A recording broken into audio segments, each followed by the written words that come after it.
Hello everyone, how to Tuts back with another new video, and in this video I'll guide you how to hide your profile picture from a stranger. So how can you do this? Watch the video till the end, then you will learn. So now go to your Telegram desktop application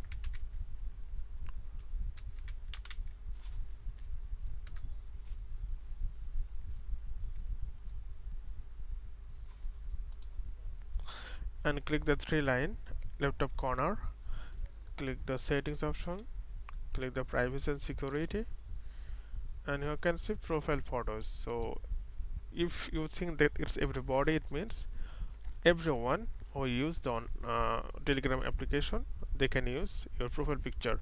If you click my contacts, it means that only your save user, save contact will able to see your profile picture. So simply click the save.